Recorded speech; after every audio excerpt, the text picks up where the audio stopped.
Naš vrtec se sistematično že nekje 12 let ukvarja z prenosom dejavnosti iz igralnic v zunanje naravno učno okolje, gozd. Zdaj pri našem projektu gre pa ravno za to, da smo poskušali otroke in pa strokovne delavke opremiti, kako pravzaprav z otroki, ki jim kažejo kakšna odstopanja ali pa tujezični, kako jih lažje vključiti v vrtec.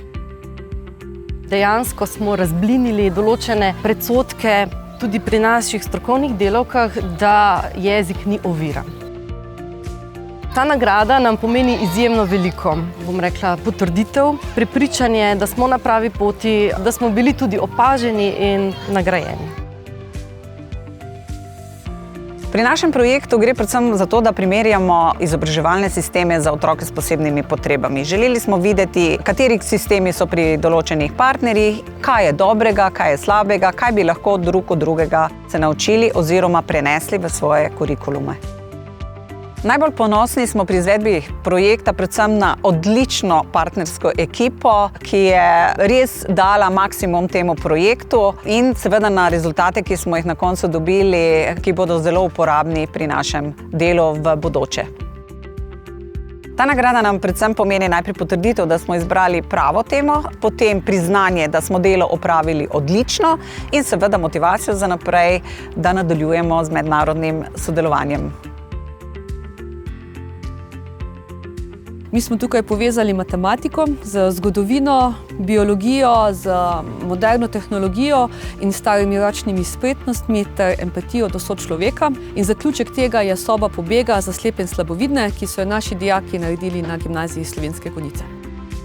V projektu sem ponosna na vse, ki smo tukaj sodelovali in ga uresničili. Vesela sem tudi, da imamo na šoli dijake, ki so znali prisluhniti življenjskim zgodbam slepih in slabovidnih in verjamem, da so te zgodbe v njih pustile sled. Najbolj sem pa ponosna na to, da naša soba pobega tudi po zaključku projekta živi, sprejema obiskovalce in jih razveseljuje. Nagrada za nas predstavlja eno veliko čast in potrditev, da je naše delo pravilno, predstavlja pa tudi spodbudo in pa hkrati obvezo, da bomo tudi prihodnje inovativne učne prakse vnašali v naše učilnice. S projektom Farmit želimo spodbuditi zaposlovanje oseb z lažjo motnjo v duševnem razvoju na kmetijah, saj smo ugotovili, da je kmetija zelo primerno okolje za njihovo zaposlitev. Dejansko smo najbolj ponosni takrat, ko slišimo, da je naša zgodba, naš projekt pripeljala do zaposlitve neke osebe oziroma več oseb z lažjo motnjo v duševnem razvoju ali pa drugimi osebami s posebnimi potrebami.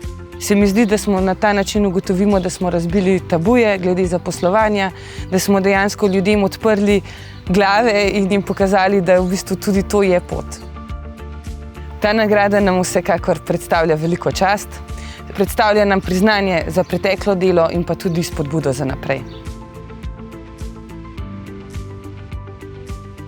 Uporabila bom v bistvu izraz, ki ga uporablja Cmepius. Erasmus ni mus, pomaga pa zelo veliko in daje veliko. Naj zberejo ta pogum, če še niso, in naj pozabijo na kakršnekoli predsodke, tako da le pogumno.